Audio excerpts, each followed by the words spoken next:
예, 오늘 엑기스입니다. 계약 체결상의 가실 책임이죠. 그래서 지금도 기출 나온 것도 이 부분에 집중되어 있어요. 앞쪽 부분은 개념을 이해하시는 게 일단은 여러분들이 필요한 부분이지 그게 수험적으로 나오느냐 했을 때는 직접 쓰시는 것보다는 그 전체적인 구조를 알고 있느냐 하는 거예요. 근데 이제 계약 체결상 가실 책임, 우리가 이제 계약 총론이라고 하면 주로 출제되는 포인트 부분이 아까 얘기한 대로 계약이 쌍무냐 유상이냐에 따라서 관련되는 논점들이 테마들이 있다고 얘기했었잖아요. 그 전에는 요거 정도 되는 거예요. 그래서 그 아까 계약의 유형에 따라서 쌍무계약일 때는 이행상의 견형성과 관련해서 동시이행 항변권, 그 다음에 존속상 견형성에 관련해서 위험 부담, 그리고 유상계약의 경우에 매도 담보 책임 같은 문제들이 있는 것이고, 이게 이제 각각 유형에 따라서 또 특별한 규정들이 있을 때 이제 문제가 되는 거예요. 그래서 그것들이 원래는 출제 빈도로 보면 그쪽이 더 높아요. 출제 빈도는. 근데 지금 오늘 배우신 범위 안에서는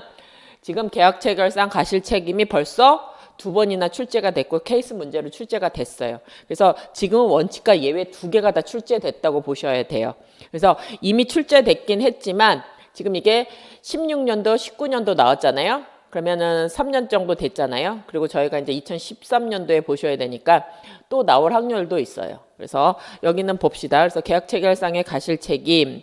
그래서 계약 체결상의 가실 책임이라고 얘기하는 것은 거기 보시면 계약 성립 과정에서 이미 계약이 된 상태에서는 뭐죠? 그냥 계약 책임을 물으면 되는 거예요. 근데 아직 계약이 성립되기 전에 그 성립 과정이죠. 성립하러 가는 과정 중에서 일방의 책임 있는 사유로 상대방에게 손해를 발생시킨 경우에 계약상의 책임을 원칙적으로 못 묻게 됐을 때 계약 체결상에 대한 책임을 물을 수 있느냐, 이거 이제 문제의 초점이에요. 그래서 거기 연역 보시면 우리나라보다는 저게 만들어진 이유가 독일법상 불법행위 책임의 그 결함이 있어서 다 적용을 못하기 때문에 일정한 경우에 이런 계약 체결되기 전의 상태에 대해서도 일정한 요건 하에서 책임을 묻자는 이론이에요.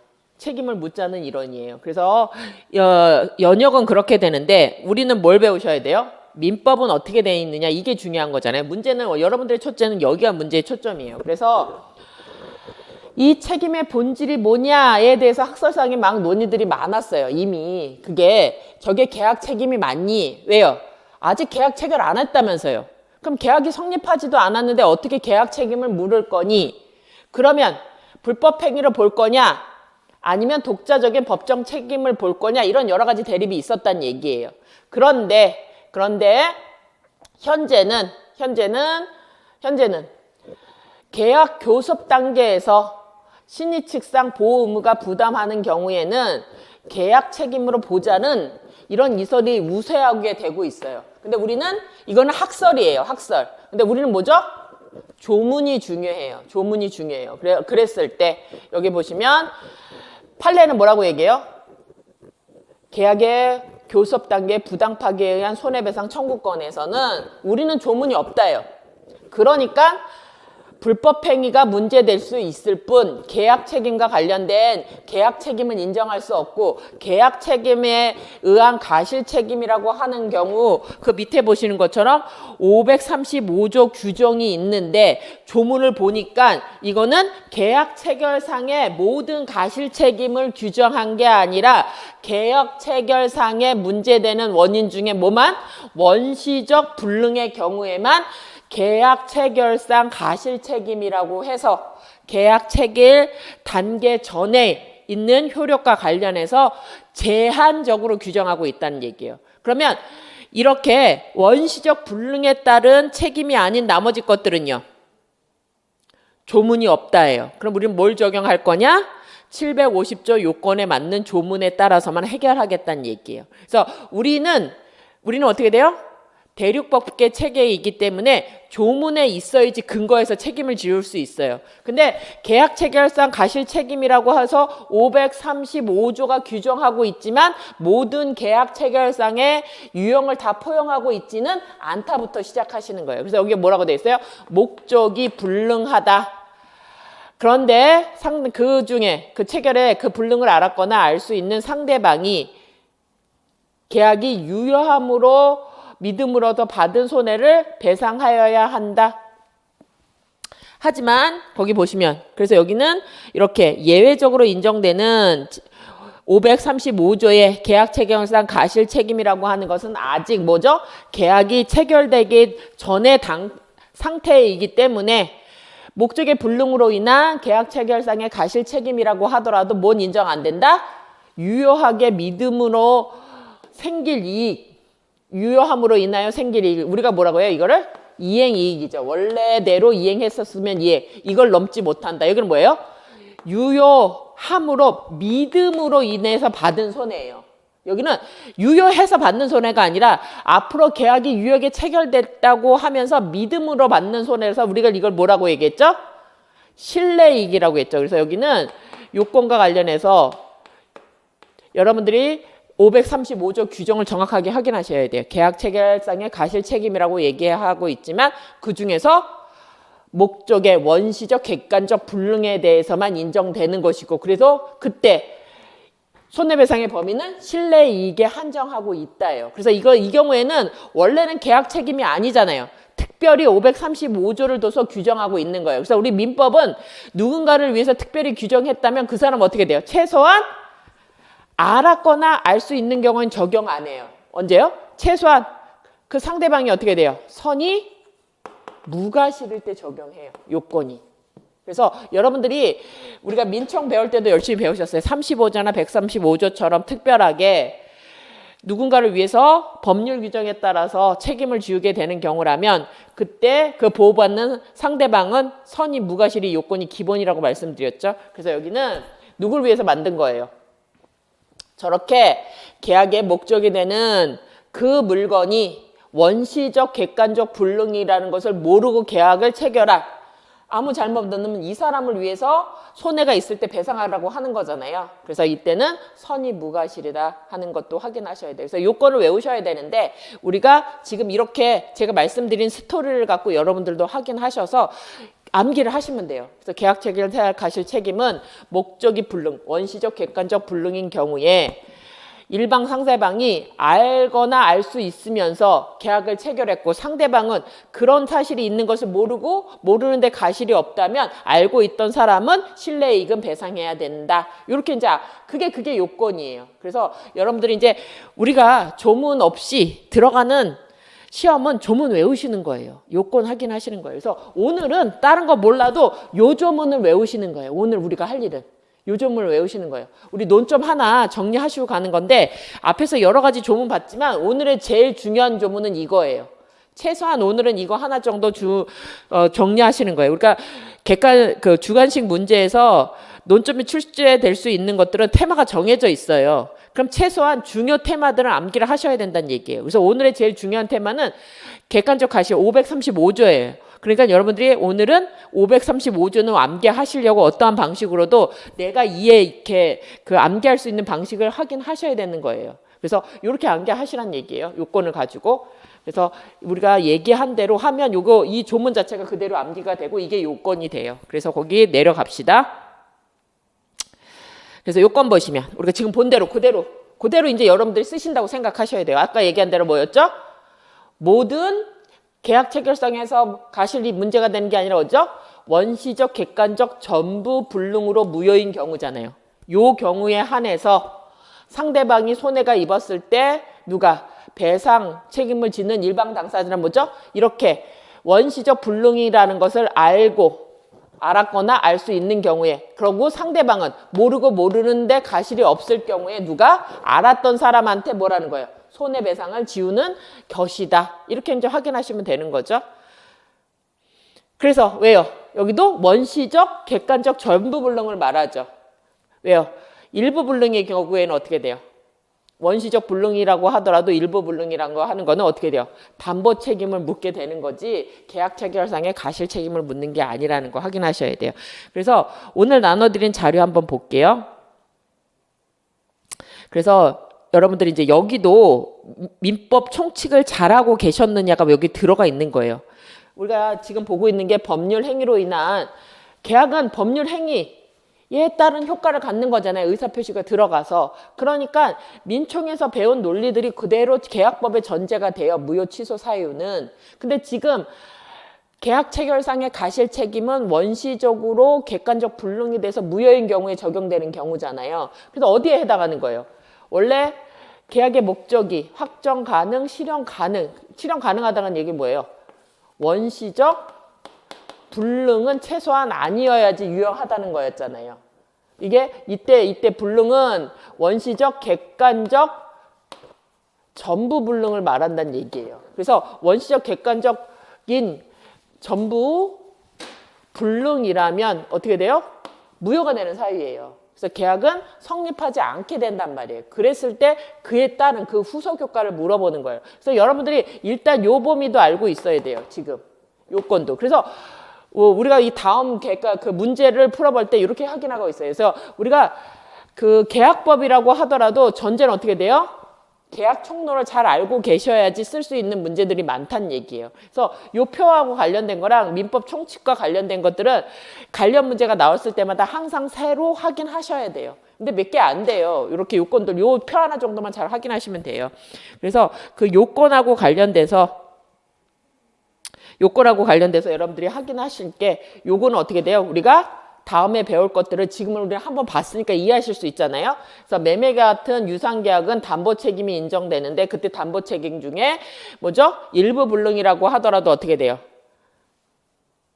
대금 감액이나 이런 게 인정됐었잖아요. 그래서 그런 거 이렇게 일부가 객관적 원실적인 불능이어도 계약은 유효하고 담보 책임으로 처리되는 문제죠. 그래서 계약 체결상의 가실 책임을 묻기 위해서는 원시적, 객관적, 전부 불능이었을 때 문제 된다부터 이걸 구별하셔야 돼요. 요건은.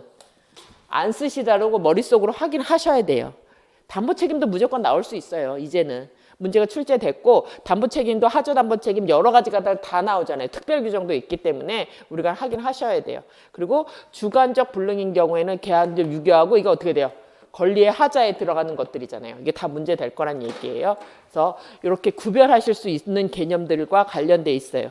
그래서 여기는 이해를 위한 것이기도 하고 그래서 효과 보시면 손해배상 채권이 발생한다. 이때 손해배상 범위는 아까 얘기한 대로 계약이 유효함으로 인한 손해는 아니죠. 왜요? 계약 체결이 안 됐으니까. 그렇죠? 그래서 계약이 유효하게 체결될 것으로 믿음에 대한 손해예요. 그래서 우리가 신뢰이익의 배상이고 어디를 넘지 못한다? 이행이익을 넘지 못한다.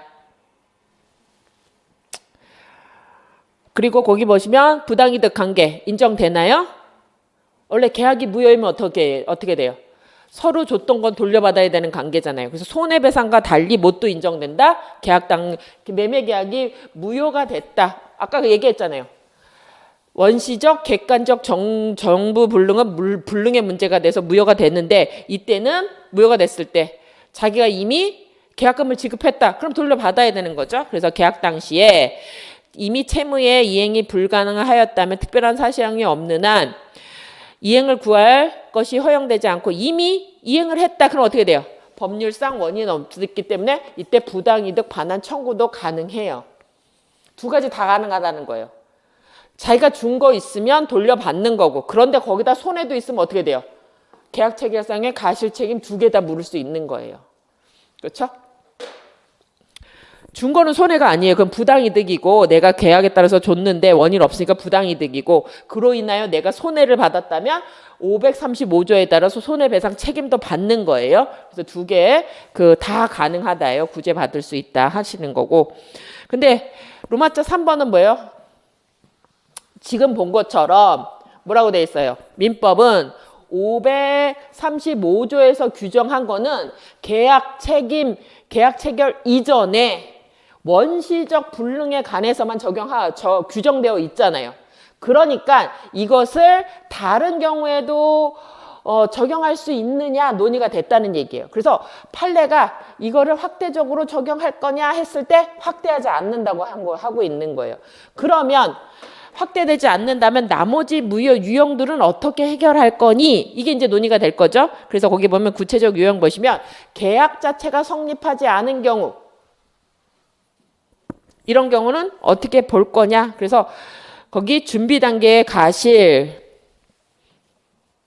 그래서 이제 문제되는 게 거기 있죠. 계약 준비 단계에서 일방 당사자의 가실로 계약이 결렬되어 상대방이 재산상 손해 또는 상해를 입은 경우 이때 확대 적용해서 535조에 적용할 거냐 아니면 일반적인 불법 행위로 물을 거냐 대립하고 있었을 때 판례는 뭐라고 얘기해요? 우리는 535조는 그 조문에 있는 데만 인정한다는 거잖아요. 나머지에 대해서는 원칙적으로 유추 적용 안 한다예요. 유추 적용 안 된다예요. 소극이에요. 소극. 소극이에요. 그래서 거기 보시면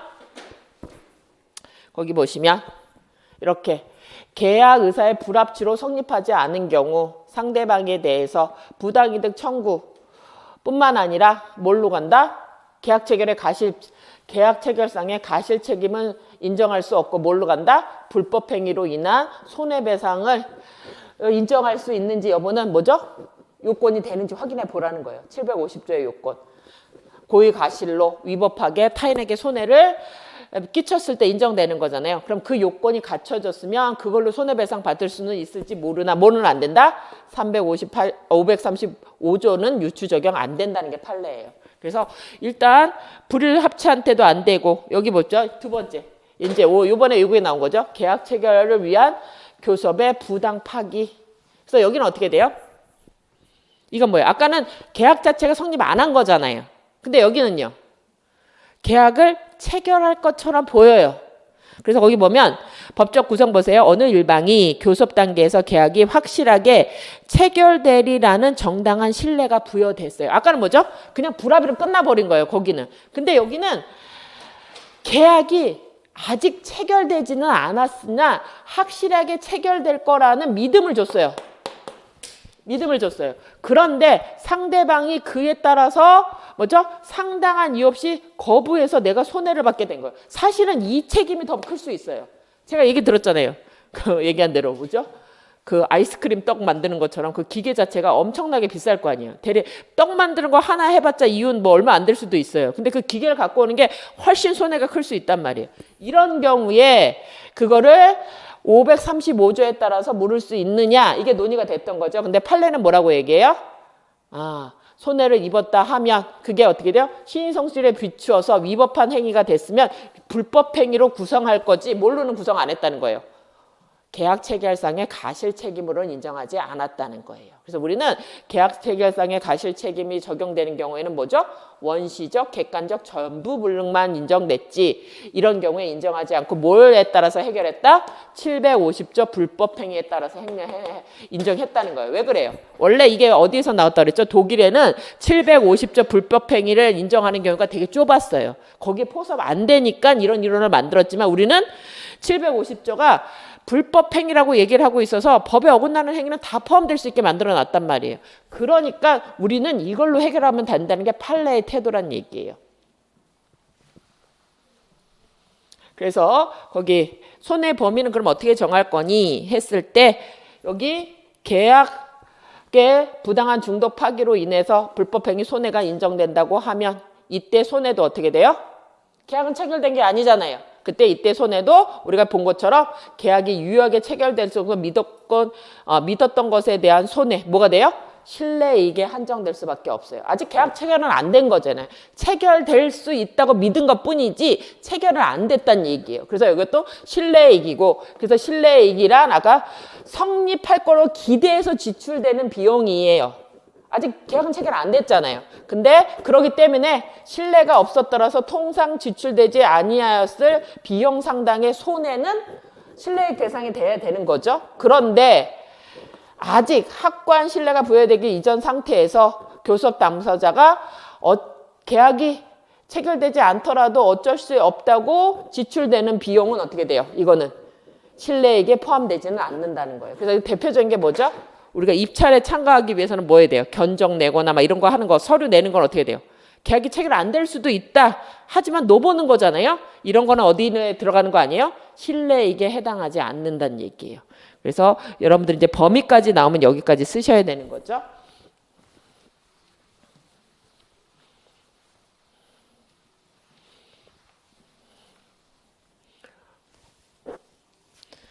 그러면 보통은 아직은 계약 체결하지 않았으니까 얘가 앞으로 이제 우리가 이거 하잖아요. 계약 체결하지는 않았어요.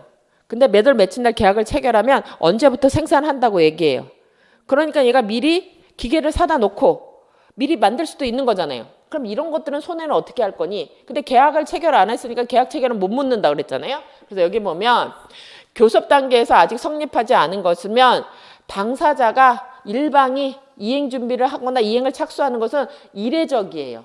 아직 계약 체결되지 않았는데 혼자 떡 만들고 있는 거죠. 아직 주문도 안 했는데. 그러면 그것도 책임을 져야 하니 이제 논의가 된 거죠. 그렇다 하더라도 이렇게 이행 착수를 하였다고 자기 판단에 의한 것이라면 이건 누가 책임져야 돼요? 원래는 자기가 책임져야 돼요. 자기가 연습하는 거라면. 근데 만일 이행 착수가 상대방이 적극적으로 요구한 것이라면 어떻게 돼요? 나는 안 하고 싶었는데 상대방이 뭐라는 거예요? 언제까지 테스트 마치시고 그거에 책임에 따른 거 이 정도는 하시고 있어야 돼요. 그럼 어떻게 돼요? 그거는 상대방의 요구에 따른 거잖아요. 이거는 물을 수 있는 거죠. 그래서 이미 계속 진행하고 있다는 등의 특별한 사정이 있어서 일방이 계약 성립을 기대하고 그것이 이행되기 위해서 지출한 비용이라면 그때는 이것도 손해에 해당할 수도 있다예요. 이렇게 확인하시면 됩니다. 넘어갑시다. 그래서 부당 파기도 뭘로 해결하셔야 돼요? 불법 행위로 해결하실 거지 뭐는 아니에요. 계약 체결상의 가실책임에는 535조 적용 안 됐었죠. 그러면 계약이 무효가 되거나 취소가 된 경우와 관련해서 이제 논의가 된다면 아까 얘기한 대로 계약 자체가 강행규정 위반이어서 무효되거나 이런 경우에 적용될 수 있느냐. 우리는 어떻게 된다고 그랬어요? 아까 유치 적용 안 된다고 얘기했었잖아요. 그래서 535조에 계약 체결 사실 책임은 물을 수 없고 일반 불법행위 책임이 인정되는지 논의하시면 되고 또 이제 민법 총칙하고 관련돼서 논의되는 게 아까 뭐죠? 착오는 어떻게 된다고 그랬어요? 계약은 성립했으나 취소되면 무효처럼 되는 거잖아요. 그런데 착오 취소의 경우에는 아까 뭐라고 그랬어요? 중과실만 아니면 착오 취소할 수 있는 거잖아요. 그러면 취소하는 사람이 경과실이 있다고 하더라도 착오 취소할 수 있어요. 그러면 취소하는 사람이 뭐가 있어요? 자기 잘못도 있는 경우잖아요. 그러면 이런 경우에는 535조는 유치 적용되지 않는다고 하더라도 이런 경우 불법행위 책임을 물을 수 있는 거 아니야? 왜? 다른 거는 다 부당이도 불법행위 책임 물을 수 있다고 얘기했잖아요. 근데 얘는 왜 못 물어요? 불법행위 750조의 요건을 갖추기 위해서는 어떻게 돼요? 최소한 750조의 요건을 갖춰야지 불법행위 책임을 물을 거 아니에요. 근데 불법행위 책임 요건은 뭐죠? 고의, 가실로 다른 사람한테 가해 행위를 해서 그것이 인과관계를 가졌어야 돼요. 그래서 뭘 하는 거죠? 타인에게 손해가 발생하고 그리고 이들 간에 인과관계가 있어야 돼요. 여기 법에 빠졌구나. 가해 행위로 고의 가실로 가해 행위를 해서 그 가해 행위가 위법한 행위여야 돼요. 위법성이 있고 그리고 그래서 타인한테 손해가 발생하고 그 요사이가 다 인과관계가 있을 때 750조의 책임이 인정되는 거예요. 그런데 지금 여기는 뭐죠? 가실이 있는 거죠. 이 요건은 충족했어요. 가실이 있어요. 경과실이라도 가실이 있었잖아요. 그리고 그것이 가해가 있고 손해가 발생했다고 하더라도 뭐죠?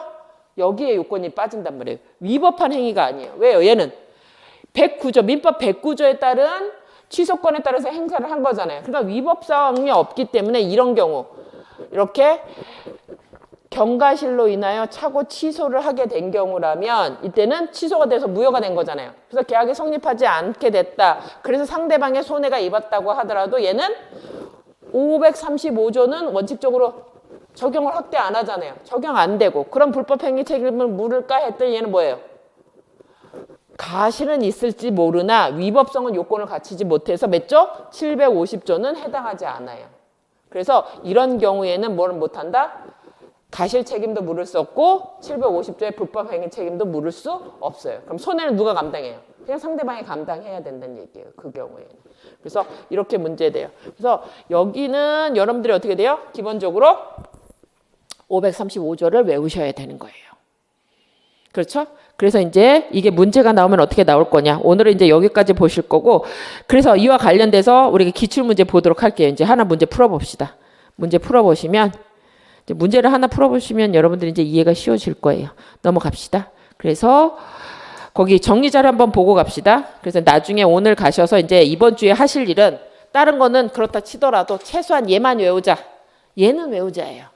그래서 보면 535조 계약 체결상 가실 책임이라는 규정이 있어요. 특별한 규정이에요. 원래는 계약 책임은 계약이 일단 성립해야지 인정되는 거잖아요. 근데 아직 계약이 성립하지 않았어요.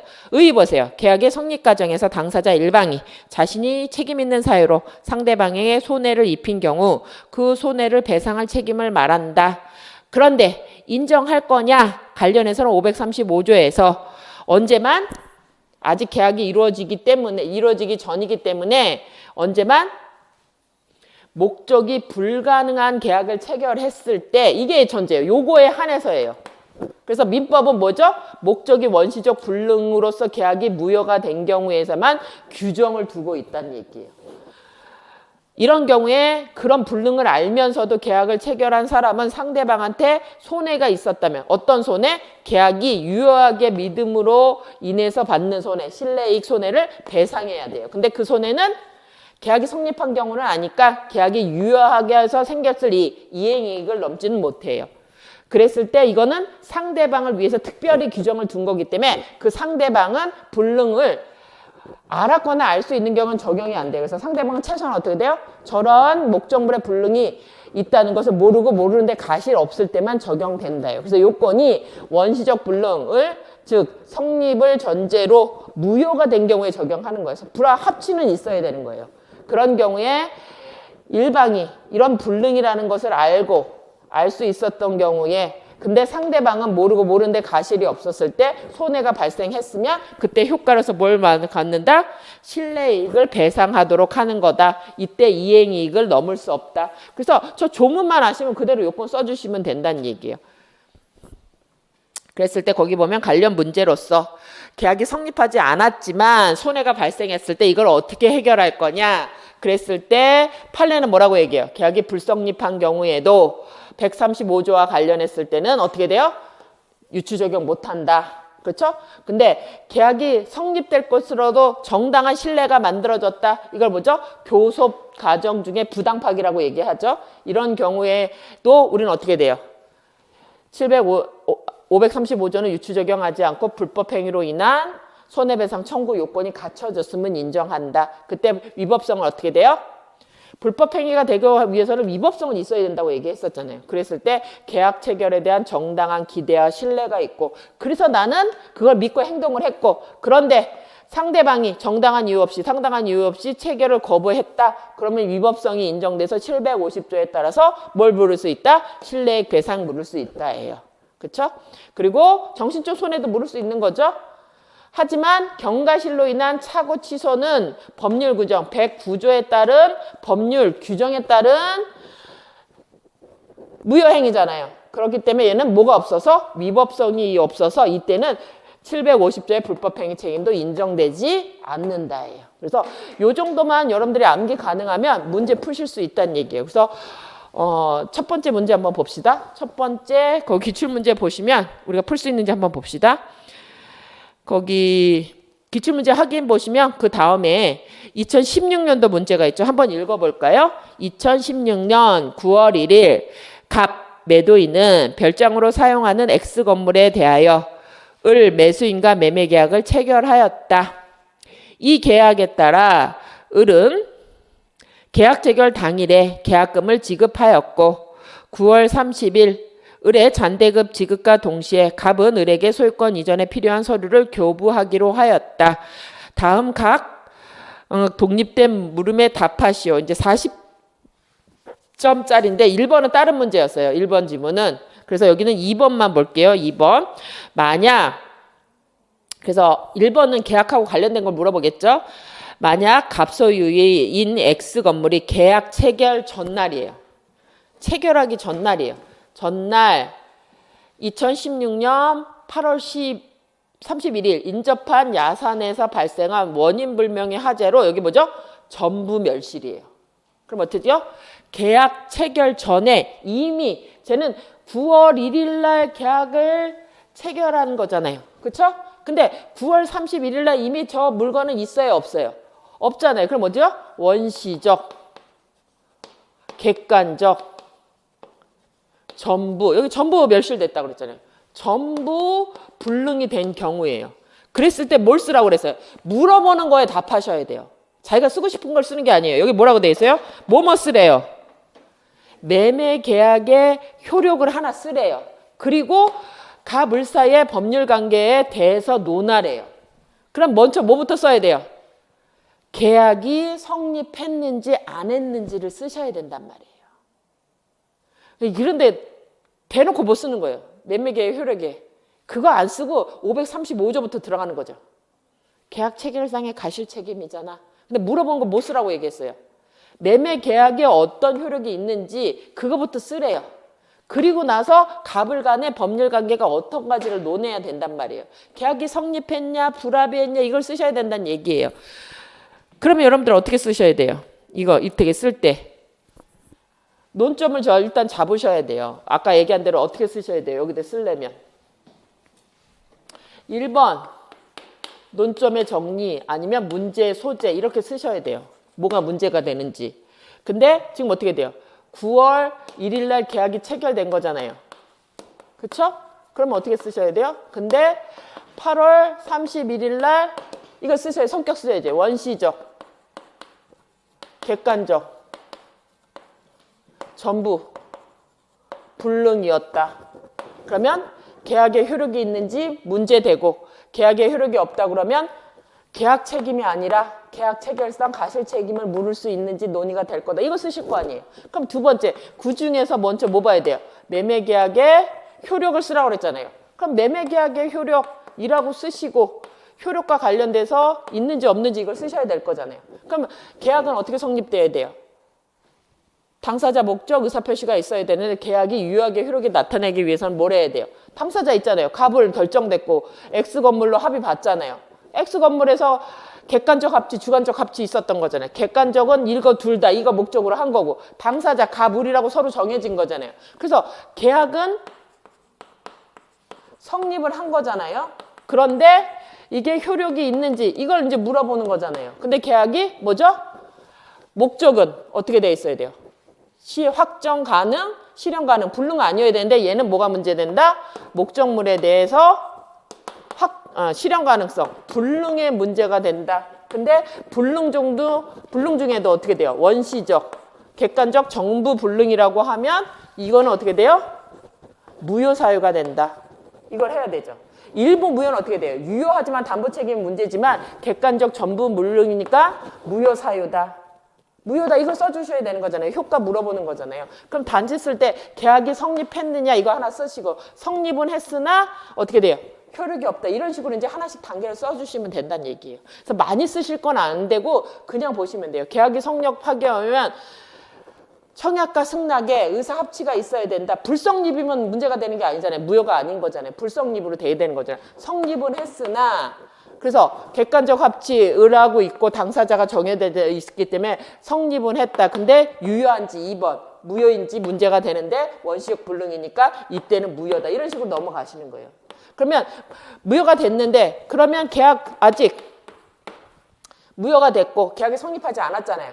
그러면 이때 계약 책임을 물을 수 없기 때문에 그 다음 뭘 쓰셔야 돼요? 계약 체결상 가실 책임이 문제되는지 논의가 된다 쓰셔야 되는 거예요. 그래서 계약 535조의 계약 체결상 가실 책임이 적용되는지 문제된다. 논점 쓰시면 요건이 이제 하나씩 나올 거 아니에요. 그거 요건 쓰시고 효과 쓰시면 된단 말이에요. 그래서 이 경우에는 되는 경우잖아요. 그 요건을 확인하시면 되잖아요. 아까 뭐라 그랬어요? 여기 한 대로.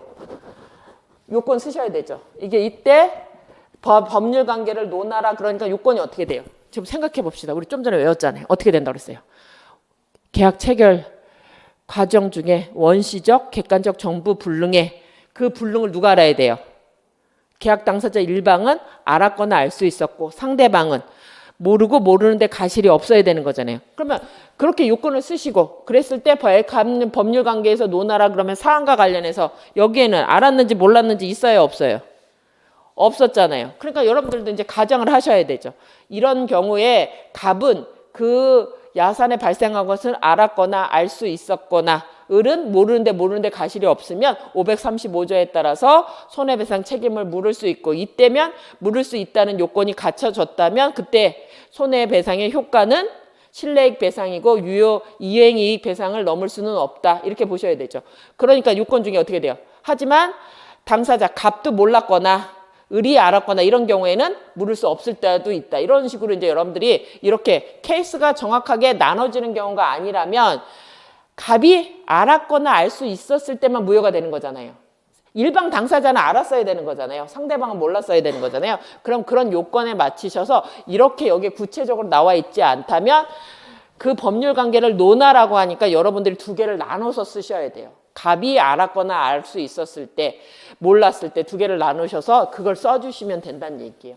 근데 대부분의 답안은 그냥 그 효과를 저기 하게 간단하게 쓰고 있어요. 근데 이거 점수에 따라서 쓰셔야 되는데 여기 20점이니까 그 요건만 제대로 잘 쓰시면 대체 가능해요. 그래서 10점, 20점이라면 논점 2개 이상은 쓰란 얘기예요. 보통 지금 제가 그 판례 이거 뭐 기출문제 검토한 거 보면 10점 정도의 논점 하나 이상은 있다는 얘기예요. 그럼 20점이면 논점이 몇 개는 쓰셔야 되는 거예요. 2개 이상은 쓰셔야 된단 말이에요. 근데 내가 거기다가 하나를 목차를 더 잡아준다? 그럼 내가 이제 가점이 될 수 있는 거예요. 근데 여기는 물어볼 때 어떻게 물어봤어요? 얘 물어보고 얘 물어봤잖아요. 그럼 이거 단계 2단계로 로마자 2개 이상은 잡으셔야 된다는 얘기예요. 거기다가 이 법률 관계하고 관련해서 나눠지면 여기 이제 요건이 갖춰졌을 때 안 갖춰졌을 때 이렇게는 이런 식으로 이제 쓰시면 되는 거죠. 그래서 이런 것들 확인하시면 돼요. 그래서 여기는 뭐죠? 계약 체결사 가실 책임 자체의 요건을 물어본 거잖아요. 근데 넘어갑시다. 마저 보고 갈게요. 그 다 볼 건 아니고 이해만 하실 수 있으면 돼요. 여기는 2019년도 문제예요. 이때부터 어려워지기 시작했어요. 케이스 문제가. 일단 케이스가 길어졌어요.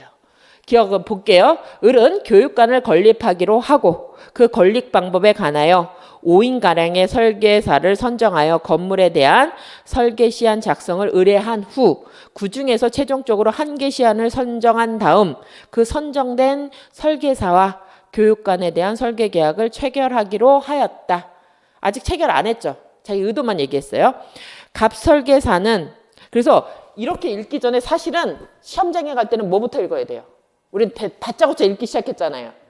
근데 시험장에 가시면 문제부터 읽는 거예요. 사실은. 문제만 봐도 앞으로 무슨 얘기가 나올지를 알 수 있어요. 여기 뭐라고 돼 있어요? 이거 읽기 전에 얘부터 읽는 거예요. 원래는. 문제를 읽어야지 여기서 이제 지문에서 찾아 나올 게 생겨요. 그래서 여기 뭐라고 돼 있죠? 갑을 간에 계약 체결상 가실 책임을 물을 수 있는지 논하라고 얘기했잖아요. 그럼 우리가 어떻게 알 수 있어요? 아, 이게 문제가 계약 체결상 가실 책임을 묻는 거구나. 그럼 나는 어떻게 돼요? 문제 이거 읽을 때 계약 체결상 가실 책임을 인정하기 위해서는 요건이 있었잖아요. 어떻게 돼야 돼요? 원시적, 객관적 전부 불능이고 일방 상대방은 그 불능에 대해서 알았거나 알 수 있었고 상대방은 모르고 모르는데 가실이 없어야 되는 거잖아요. 그럼 우리가 이제 그걸 찾아내야 돼요. 근데 여기까지는 아직 아무것도 안 나왔잖아요. 그러면 갑 설계사는 그 제안에 응모하여 제안서와 견적서 비용 300만 원을 지출하였다. 을은 갑의 시안을 당선작으로 선정하였다. 뭐죠? 을이 단성작으로 선정했어요. 그렇죠? 그러나 그 후 여러 가지 사정으로 설계 기간 대금 내에서 재반 사정을 적어요. 구체적으로 계약은 체결하지 않았다. 이게 나왔네요. 계약 체결했어요? 안 했어요? 아직 체결하지 않았어요. 근데 아까 여기 뭐라고 그랬어요? 이렇게 5명을 선정해서 시안을 받은 다음에 그중 한 사람과 계약을 체결하기로 마음 먹고 있었던 거잖아요. 체결하기로 했잖아요. 그러면 선정됐으면 얘 자기가 계약을 체결될 거라고 상대방이 믿을 거 아니에요. 이렇게 해서 찾으시는 거예요. 그래서 이걸 다짜고짜 읽으면 우리가 못 찾아요. 근데 계약 체결상 가실 책임이라고 하면 우리가 찾아야 될 게 정해지잖아요. 뭘 찾아야 돼요? 첫 번째 요건. 원시적, 객관적, 전부 불능이나 찾으시고 뭐를 또 찾으셔야 돼요? 상대방은 그 사실을 알았거나 최소한 알 수 있어야 되고 그리고 뭐죠? 그 의사표시를 한 사람은 상대방은요. 모르고 모르는데 가실이 없었고 없어야 되고 이게 요건인 거잖아요. 그래서 이거를 이제 찾아내시는 거예요. 그러면 일단 체결되지 않고 당선 사실 통지 후 2년이 경과한 시점에서 갑에게 건립을 취소하는 통보를 하였다. 갑은 통지 후 설계 계약이 체결될 기대하고 설계를 위한 준비 비용 500만 원을 지출하였다. 다음 물음에 답하시오. 이렇게 돼 있다는 얘기예요. 그래서 거기 2번 문제 보시면 가불이 청구할 수 있는 손해배상 책임의 변에 관해서 설명하시오. 이렇게 되고 있죠. 그래서 여기는 아까 뭐하고 달라요? 2016년 문제는 계약 체결 가실 책임 그 자체가 그대로 나왔잖아요. 근데 여기는 뭐죠? 535조의 요건에 체결되어 있는 게 아니잖아요. 이거는. 왜요? 이건 계약 그냥 순전한 계약 체결이기 때문에 설계 계약을 체결하는 거기 때문에 뭐가 없어요. 객관적 정부 불능의 문제는 나오지 않아요. 아직 물건이 없잖아요. 이제 만들 거잖아요. 그래서 그러니까 이 경우에 계약 체결에 가실 책임을 물을 수 있느냐 하면 요건을 어떻게 잡으셔야 돼요. 거기 한번 해설 봅시다. 거기 일에 대한 해설 보세요. 논점. 갑을 사이에 계약이 성립하지 않은 경우 갑은 을에게 계약 체결을 물을 수 없다. 체결되지 않았잖아요. 그러니까 문제는 뭐죠? 민법 535조에 계약 체결상 가실 책임으로 손해배상을 물을 수 있는지 문제가 된다. 뭐 물어봤어요? 처음에 문제가. 535조에 계약 체결상 가실 책임을 물을 수 있느냐. 이게 질문이었잖아요. 그럼 물어본 거에 답해야 돼요. 물을 수 있니라고 물어봤잖아요. 그럼 우리는 어떻게 돼요? 답을 알고 있죠. 물을 수 없다고 얘기해야 되잖아요. 그러면 이렇게 써주셔야 돼요. 근데 사람들이 거꾸로 쓰는 사람들이 있어요. 물어보는 거에 답해야 돼. 물어보는 거에. 근데 물어보기를 뭐라고 물어봤어요? 535조의 계약 체결상의 가실 책임을 물을 수 있니? 이게 문제였잖아요. 그럼 여러분도 물을 수 있니? 이렇게 써주셔야 돼요. 답에 물어보는 게 답해야 돼요. 그러면 물을 수 있는지 우리가 이제 확인해 봐야 되잖아요. 그럼 535조의 계약 체결상 가실 책임이 뭐니? 이걸 보셔야 되는 거잖아요. 그랬을 때 보면 계약사 체결상 가실 책임을 성립하기 위해서는 계약 체결 행위가 있어야 되고 그것이 어떻게 돼요? 원시적, 객관적 전부 불능이고 그 다음에 배상 의무자는 악이 그 사실의 존재 사실을 알아야 했고 상대방은 몰라야 되는 거잖아요. 그러면 사안에서 적용되느냐? 이게 문제되죠. 그래서 적용 범위와 관련해서 판례는 뭐라고 얘기해요? 원시적 불능의 경우에만 적용되고 그 이의 경우에 적용되지 않는다고 얘기했잖아요. 근데 사안은 근데 어떻게 돼요? 사안은 원시적 불능 아니잖아요. 그렇죠? 그러니까 여기에서는 사안은 원래는 판례는 뭐라고 그런 거예요? 535조의 계약사 체결상의 가실 책임은 원시적 불능에만 적용되고 계약 체결이 안 됐다고 하더라도 나머지는 적용되지 않았잖아요. 근데 사안은 뭐라고 됐어요? 이렇게 본 것처럼 계약이 당선자에게 선정되었을 뿐 뭐가 안 됐어요? 계약이 체결되지 않았어요. 그렇죠? 근데 이거는 원시적 불능의 문제가 아니잖아요. 계약을 설계하는 거지 물건이 없어지는 게 아니니까. 그래서 이건 무엇이 문제된다? 교섭이 부당하게 왜 2년이 통지하고 나서 2년이 지난 시점에서 해고를 했잖아요. 취소를 했잖아요. 그래서 여기는 부당하게 파기되어 계약이 불성립하는 경우에 해당하기 때문에 515조에서 말하는 원시적 불능인 으로 계약이 무효가 된 경우가 아니어서 원칙 어디는 해당하지 않는다? 계약 체결상의 가질 책임만 인정되는 경우여서 일단은 계약 체결 가심은 인정되지 않고 뭐만 불법행위 책임이 로 해결해야 된다. 이렇게 써주셔야 돼요. 물어보는 게 답해야 돼요. 그러면 750조의 요건에 따라서는 책임을 물을 수 있니? 이제 이걸 물어보는 거예요. 뭔 안 된다고 했어요? 535조는 안 된다고 얘기했잖아요. 그러면 다른 거를 물을 수 있니? 그래서 그걸 보시는 거예요. 그래서 판례는 이런 경우에 뭐죠? 750조에 따라서 어떻게 돼요? 교섭이 확실하게 체계될 정당한 이익이 상대방이 신뢰를 부여했고 그 상대방은 그 행동을 믿었고 근데 정당한 이유 없이 계약을 파기해서 손해를 입었다면 불법행위, 위법한 행위로서 불법행위로 인정을 했다. 그러니까 사안의 경우에는 아까 얘기한 대로 5명 중에 당선자로 선정됐고 그래서 얘가 믿었고 근데 2년이 지난 쯤에서 정당한 이유 없이 계약을 부당하게 파기했으니까 그로 인해 손해를 입었으니까 위 계약은 위법한 것이라서 뭐는 가능하다? 750조의 손해배상 청구는 할 수 있다. 이렇게 하셔야 돼요. 그 두 번째는 뭐라고 돼 있어요? 두 번째 질문이 뭐였죠? 갑이 을에게 청구할 수 있는 손해배상 범위에 관해서 설명하시오. 그러면 750조에 따라서 인정됐다면 손해배상 첨의는 어떻게 되느냐? 아까 뭐라고 그랬어요? 이렇게 부당 파기된 경우라 하더라도 750조의 요건이 갖추어졌을 때 이때도 계약 체결되기 전이기 때문에 뭐는 인정 안 돼요? 이익 배상은 인정될 건 아니라고 그랬잖아요. 이 경우에도 실내익 배상을 인정할 거였잖아요. 그렇기 때문에 부당방위로 불법행위가 해당한 위 사안의 경우에 손해배상 범위를 구체적으로 검토해보면 뭐는 인정한다? 계약 교섭 과정에 있는 손해이기 때문에 뭐는 실내익에 한정되지 이행이익은 포함되지 않을 거란 얘기예요. 그랬을 때 어떤 것도 빠져야 돼요.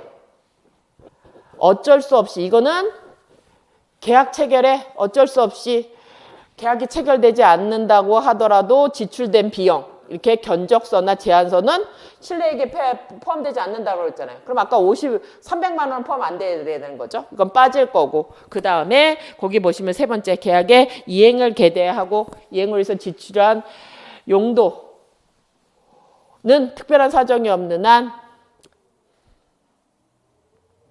그래서 손해에 해당하지 않는다. 이제 판례까지 보시고 그래서 구체적으로 보면 거기 설계 계약이 유효하게 체결되려고 믿고 지출한 실내 손해에 대해서는 손해를 청구할 수 있는데 그 중에서도 견적서나 제한서는 어떻게 돼요?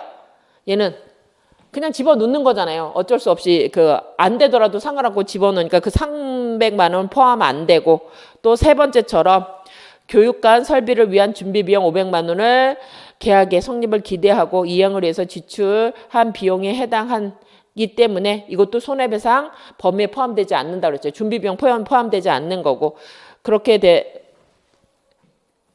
된 것이고 한편 계약 부당 것으로 갑의 인적적 범인 침해 또는 정신적 고통을 침해한 경우라면 뭐는 가능해요? 정신적 손해에 대한 손해배상은 청구할 수 있다. 재산적, 정신적 손해는 다 청구할 수 있다고 그랬잖아요. 이게 우리가 위자료라고 얘기하잖아요. 그래서 그건 청구할 수 있다는 얘기죠. 그래서 이 사람은 결국 뭐만 청구할 수 있어요? 위자료만 청구할 수 있다는 얘기예요. 그렇죠? 거기에 여기서 사례에서 보시면 아까 얘기한 대로 위에서 본 것처럼 얘는 아까 뭐라고 돼 있어요? 여기서 한 것처럼 이미 돈 들어본 게 아까 설계비용, 그렇죠? 설계비용. 여기죠? 설계사가 이 응모하기 위해서 제안서, 견적서를 제출하는 거는 자기가 선정자게 되지 않아도 어쩔 수 없다고 지정하니까 이건 빼야 되는 거잖아요. 우리가 지금 본 것처럼. 그리고 아까 얘기한 대로 여기 당선 통지 후 설계 계약이 체결될 것을 기대하고 교육관 설계는 준비 비용 5만 원을 지출했다 하더라도 이게 어떻게 돼요? 준비하는 거, 이행 착수하기 전에 준비하는 거는 특별한 사정이 없는 한 상대방이 강력히 요구하는 경우가 아니라면 포함 안 된다고 얘기했잖아요. 그래서 여기는 둘 다 포함 안 되고 남은 거는 뭐죠? 정신적 위자료 청구만 가능하게 된다는 얘기죠. 그래서 우리 아까 정리자료 맨 위에 보세요. 맨 위에 보시면 거기 어떻게 돼 있었어요? 손해배상 범위하고 관련돼서 불성립한 경우 관련돼서 제가 여기 정리해놨죠. 이렇게 부당 파기의 경우는 750조 요건이 적용돼야 된다. 그래서 미흡성이 있어야 되고 재산상 손해는 실내액 배상이고 그때 정신상 손해는 가능하다는 거죠. 그래서 그거가 구체적으로 이제 문제를 풀어보셔야지 확실하게 해당하겠는지 안 하는지 확인하셔야 돼요. 그래서 여러분들이 이 문제에서 어려웠던 거는 사실은 뭐죠? 어쩔 수 없이 하는 거 그거는 300만 원 다 빼셨을 거예요. 근데 500만 원을 뺄 거냐 여기에서 많이 더 헷갈리셨을 수도 있어요. 그래서 그 부분까지 확인하세요. 근데 이게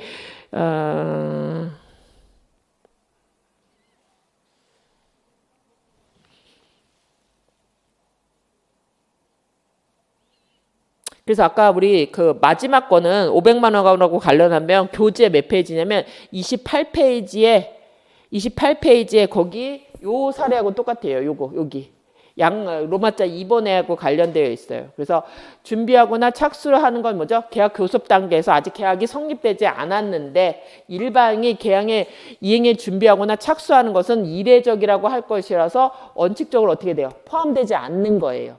근데 상대방이 이행 착수가 적극적으로 요구해서 그때 내가 지불한 거라면 이때는 특별한 사정이 있기 때문에 그때는 상당한 인과관계에 있는 손상에 예외적으로 해당되는 거예요. 그래서 이런 경우가 아니라면 아직 계약도 체결하지 않았는데 자기가 먼저 이행을 준비해서 손해를 입었다. 그건 자기 잘못이라는 얘기예요. 그래서 케이스에서는 어떻게 돼요? 300만 원, 500만 원 다 실내이익에 포함되어 있지 않아요. 뭐만 가능해요? 정신적 손해배상만 가능하게 된다는 얘기예요. 그래서 구체적으로 케이스가 나오면 뭐죠?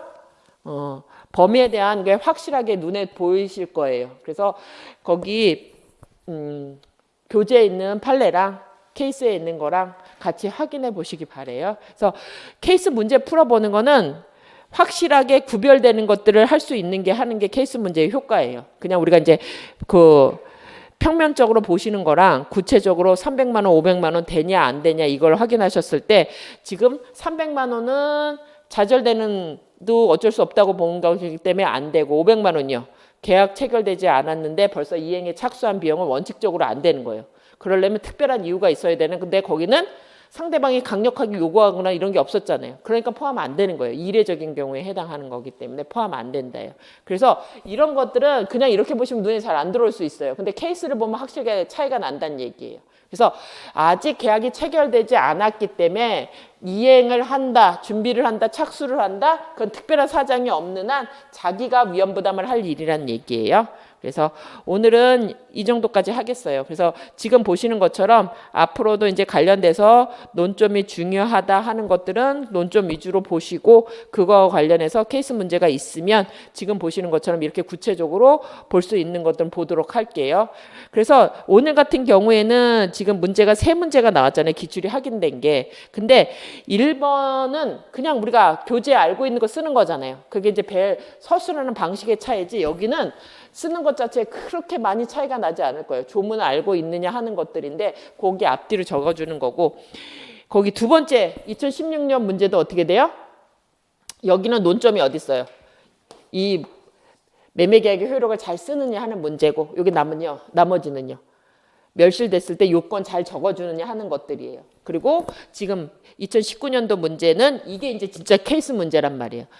돈을 나눠가지고 저게 해당하는지를 구체적으로 물어봤잖아요. 그래서 2019년부터는 진짜 케이스 문제처럼 어떤 요건에 여기 있는 논점에서 하나하나씩 여러분들이 300만 원은 포함될 거니 500만 원은 포함될 거니 이게 구체적으로 나왔잖아요. 이게 진짜 케이스 문제예요. 그래서 이 경우에는 여기도 보시는 대로 근데 항상 물어보는 대로 답하셔야 돼요. 그래서 답안을 쓸 때 어떻게 쓰느냐가 중요해요. 여기서는 계약 체결상 가실 책임은 물을 수 있냐 그러면 물을 수 없다. 그러면 어디로 이렇게 넘어가야 돼요. 근데 답을 쓸 때 어떻게 써요? 그냥 불법 행위로 가서 답 찾고 쓰는 사람들도 있단 말이에요. 자기는 머릿속에는 알고 있지만 물어보면 어떻게 돼요? 물어보는 것부터 답하고 시작하는 거예요. 이런 요건인데 판례는 이것만 인정하니까 여기는 부당 원시적 불능관계가 아니니까 물을 수 없다. 그러면 뭘로 물을 수 있을까? 750조가 되는지 확인해 보자 이렇게 넘어가셔야 돼요. 그리고 여기도 어떻게 돼요? 손해배상 범위와 관련해서는 이게 어떻게 돼요? 300만 원 있고 500만 원 있잖아요. 그럼 구체적으로 300만 원은 포함되는지 500만 원 포함 안 되는지 요건을 따로따로 써주셔야 된다는 얘기예요. 그래서 문제가 나오면 뭘 하셔야 돼요? 물어보는 게 뭔지 확인부터 하시고 케이스 문제 풀 때는 그냥 여기부터 읽는 게 아니에요. 뭘 물어보는지를 확인하시고 그대로 읽으셔야 돼요. 그래서 문제를 몇 번 읽어보라고 그래요. 주관식 문제 풀 때는 케이스 문제 나올 때는 뭐 1번처럼 청약에 대한 효력을 쓰라는 거는 그냥 쓰시면 되지만 이런 것들은 어떻게 돼요? 케이스 문제는 3번 읽으라고 얘기해요. 처음에 한 번 간단히 읽고 쓰는 것보다 답이 뭔지를 정확히 아시는 게 중요해요. 그러면 답은 짧게 쓰시면 요건만 딱딱딱딱 쓰셔도 점수가 돼요. 근데 딴 문제를 쓰면 완전히 달라지기 때문에 문제 볼 때는 이거 읽고 이거 읽으시고 한 번에 쓰시는 게 아니라 한 번 더 읽어보고 내가 논점 잡은 거 찾아보시고 3번 정도 읽어보셔서 이런 케이스 문제 나왔을 때는 논점을 정리해서 정확하게 찾아내는 게 중요해요. 막 쓰면 어떻게 돼요? 나중에 막 이상한 데 곳에 배치된단 말이에요. 그래서 지금부터 이런 문제 나오면 이렇게 해서 읽어 나가고 다시 한번 확인하고 내가 쓴 게 맞는지 다시 한번 보셔야 돼요. 이런 식으로 이제 케이스 문제는 케이스 문제답게 푸셔야 돼요. 예, 오늘은 여기까지 하겠습니다. 그래서 이런 식으로 해서 다음 시간에도 관련돼서 중요한 기출문제들이 어떻게 쓰셔야 될 것들은 계속 확인해서 넘어가도록 하겠습니다. 예, 오늘 수고하셨습니다.